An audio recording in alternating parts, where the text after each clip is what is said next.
Uma única pergunta, uma escolha e um exílio que muda o curso de tudo. Hoje, a gente vai mergulhar fundo e desmontar uma das narrativas mais influentes que existem, para entender direitinho como cada peça dessa história se encaixa, da primeira dúvida até a consequência final. Sabe, toda grande virada na história começa com um gatilho, um momento-chave. E nessa narrativa, o gatilho é esse aqui. Não é uma ordem, não é uma ameaça, é uma pergunta. Mas que pergunta, hein? É assim que Deus disse? Isso aqui não é para tirar uma dúvida, de jeito nenhum. É para criar uma. É como uma pequena rachadura que começa a abalar toda a estrutura. É daqui que tudo, absolutamente tudo, começa. Beleza, então o nosso roteiro aqui vai ser bem direto. A gente vai passar por 4 momentos cruciais. Primeiro, a tal pergunta da serpente. Depois, o fruto do conhecimento e a escolha que foi feita. Em seguida, a confrontação, a hora da verdade. E para fechar, as maldições e o exílio. Então, vamos lá. Começando pelo começo. O primeiro ato. O personagem que coloca fogo no parquinho aqui é a serpente. E o texto faz questão de dizer, que ela era o mais astuto de todos os animais selvagens. É essa astúcia, essa inteligência afiada que vai dar o pontapé inicial em toda essa cadeia de eventos. E olha só que interessante a estratégia aqui. É um jogo de opostos. De um lado, a gente tem o comando original super claro. Não comam, para que não morram. Simples assim. Aí vem a serpente. Ela não tenta dar uma volta, não tenta relativizar. Ela vai direto ao ponto. Ela contradiz de forma categórica. É certo que não morrereis. É uma negação total, preto no branco. E aí, para fechar o pacote, vem a isca, a cartada final. A serpente não só diz que não vai ter punição, ela vai além. Ela oferece um prêmio. E que prêmio? A promessa de um conhecimento divino. A tentação aqui, no fundo, não é só sobre desobedecer a uma regra. É sobre a ambição de transcender, de se tornar como Deus, de finalmente conhecer o bem e o mal. Bom, a semente da dúvida foi lançada, a promessa foi feita, o cenário está todo montado. Agora a gente chega naquele momento decisivo, o ponto de virada do qual não tem mais volta, a transgressão em si. E é fascinante como o texto descreve o processo de pensamento aqui. Não foi uma coisa de impulso, sabe? A mulher, ela analisa a situação. Ela olha para o fruto e avalia com base em 3 critérios. Primeiro, a parte prática, parecia boa para se comer. Segundo, a estética, era agradável aos olhos. E terceiro, talvez o mais importante, a parte intelectual, era desejável para dar entendimento. É quase uma decisão racional. E aí? Acontece. De uma forma super direta, quase factual, o texto narra o ato. Sem floreios, sem drama. Ela comeu, deu para o marido, ele comeu. 3 ações simples, uma atrás da outra, que viram um mundo de cabeça para baixo.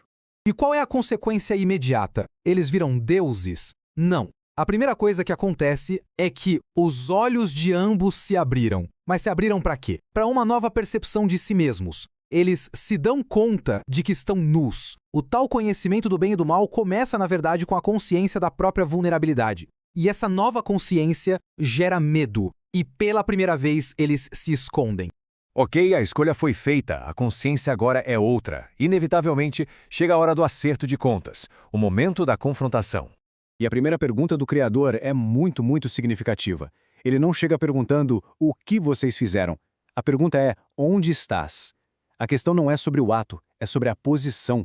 Onde você se meteu, onde você está agora, não mais em um lugar de comunhão, mas em um lugar de medo, escondido. A relação se quebrou. E o que vem a seguir? Um clássico da humanidade. O jogo de empurra-empurra. A famosa transferência de culpa. O Criador pergunta ao homem e o homem joga a culpa na mulher. O Criador então pergunta à mulher e ela joga a culpa na serpente. É uma cascata de acusações onde ninguém assume a responsabilidade pela própria escolha. Bom, com todo mundo apontando o dedo um para o outro, chega a hora do veredito. As desculpas acabaram, agora as consequências vão ser oficializadas, sentenciadas para cada um dos participantes dessa história. E as sentenças são muito específicas, quase poéticas, e atingem cada um no seu ponto central. A serpente, que se ergueu com astúcia, agora vai rastejar no pó. A mulher, que é a fonte da vida, vai ter dores nesse processo de gerar vida. E o homem, que tinha a terra como um presente para cuidar, agora vai ter que lutar com ela, tirar o sustento com suor e cansaço. Cada consequência parece um reflexo direto do papel que cada um desempenhou. E aqui, aquela primeira advertência. Para que não morrais, se concretiza. A mortalidade entra em cena. Aquela promessa da serpente, com certeza não morrereis, agora se revela a grande mentira que era. A frase, porque tu és pó e ao pó tornarás, sela o destino. A vida, como era antes, potencialmente eterna no jardim, acabou. Mas aqui tem uma ironia gigantesca. Porque, de um certo jeito, a promessa da serpente se cumpriu, né? O texto diz: eis que o homem se tornou como um de nós, conhecedor do bem e do mal. Então, eles de fato alcançaram um novo nível de consciência.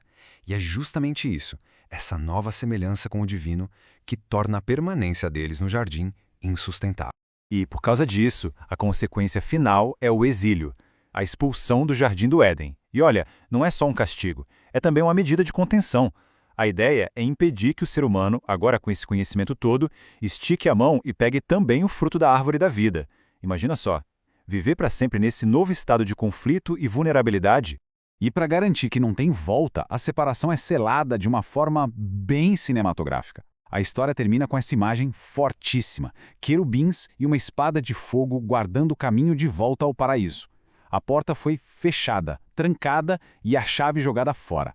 O acesso àquele estado original, à imortalidade, está permanentemente bloqueado. E é assim que a narrativa se encerra, mas ela não fecha a questão. Pelo contrário, ela deixa no ar uma pergunta que ecoa através dos séculos. O que de fato foi ganho e o que foi perdido nessa história toda? Houve uma troca, né? A inocência foi trocada pela sabedoria, a segurança pela autonomia. A pergunta que fica é: o que valeu mais a pena? Talvez a busca pela resposta seja, no fim das contas, a própria jornada da humanidade.